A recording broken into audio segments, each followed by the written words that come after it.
comfortable living for you, and when everybody is happy. So when cities were like in ancient times, when people were walking by feet, so it took around 30 minutes to reach from one point of the city to another. That's why the dimensions of the towns were just 3 kilometers. So when horses appeared, the dimension of cities became 3-5 kilometers. Again, because traveling by horse took half an hour to reach from one point of the city to another. So now in 20th century, because of appearance, because cars and buses were invented, so the cities became 15-20 kilometers like Sharjah now. Because again, at that time, half an hour when you're driving, it was enough to reach any point of the city by car or bus. But nowadays, what we see that all roads, everything is stopped in traffic because the number of cars is growing exponentially. So no one road construction will cope with the number of cars that appear on the road. It means that all cities, they lost the comfortability of living. People, it's very difficult to reach work from the office in 2 hours. It is very difficult to live when you are not sure in the time that will take you to reach office or shop or your friends. And the speed of transport, of public transport, now reached 3-5 kilometers per hour. I think in Washington, in USA, it is just 3 kilometers per hour in the center.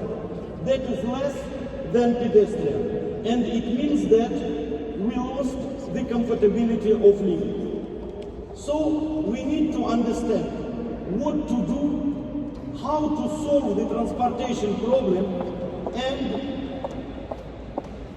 what we have to invest in future. The first thing. And the second question, will this transport that is already introduced, like electrical cars, electrical buses, like BRT, like bus rapid transit lines, will they solve the problem or not? So now, why it is like fishing bites? Because everybody now talking about green technologies, ecology, green transport and all these things. And everybody keeps in mind electrical vehicles and electrical cars. And this means that they use all this green, sustainable, ecological, like bite to attract people, customers. But when we offer real solution, when we offer real transportation solution, then it is very difficult to break through different standards, because we have the transport of the future that we introduce here in the ZALO part, and that is completely corresponds to requirements, to future requirements.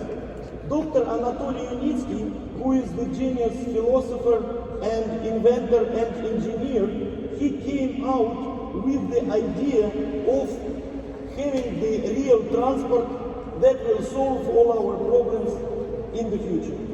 So starting from 1970s, he started developing the idea how to have transport that will be ecological, safe, economical, and that will really add value to ecological, smart and sustainable cities. So coming from these drawings by pencils, because at that time there were no computers, so he came to the idea, to the implementation of the transport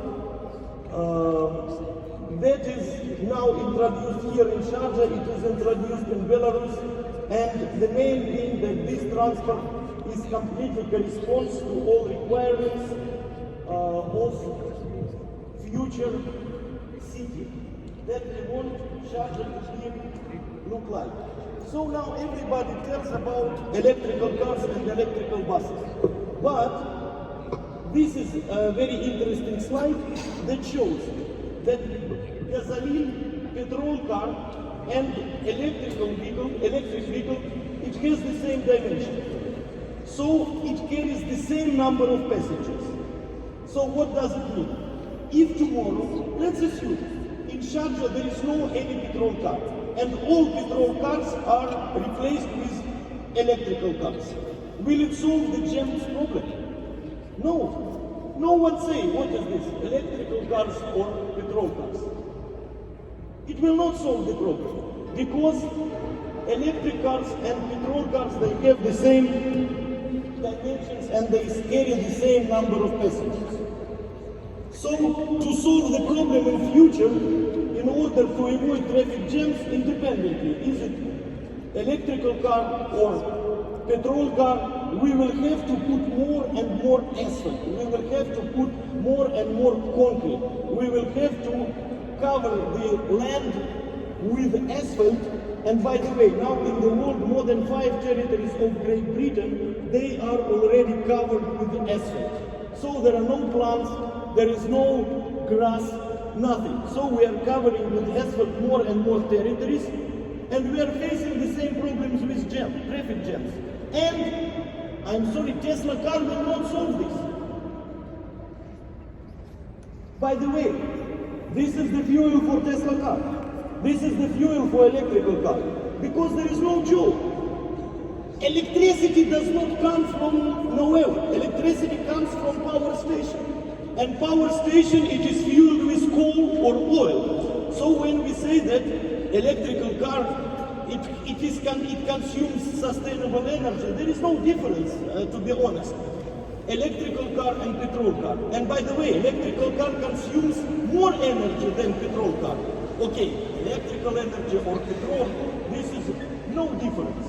Even talking about production of lithium batteries, utilization of lithium batteries in these huge plants, they damage the nature. So I want to communicate that electrical car, electrical buses, it is not the complete solution. It is not the radical, critical solution. So, and electrical car, because I see a lot of police officers here, electrical car will not solve the safety issue, because electrical car, they will face the same traffic accidents. So, driver may fall asleep, or he may be tired, or he may be... So, electrical cars will face the same number of traffic accidents as petrol cars.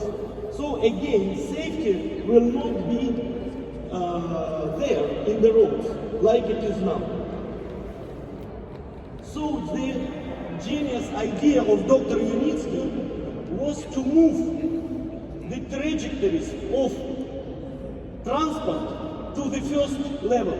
So from the ground level, we move to the first level. And this gave opportunity to us to have completely safety transport, because there are no pedestrians on this first level, there are no animals crossing the road, there are no other vehicles. The first level that is devoted completely to the public transport will really make the transportation of people safe. The second point, it gives opportunity for autonomous vehicles. So all our systems are completely autonomous. It means that we exclude human factor from the safety point. And this is really, we consider the transport of the future. This is really that will benefit the humanity with the transport that is safe, ecological, and the main thing that it is economical. We have completely new automated control system, two-level automated control system. It means that the machine is equipped with artificial intelligence, so it has technical vision, and plus to all, the central control system controls the location of each vehicle, and starting from real time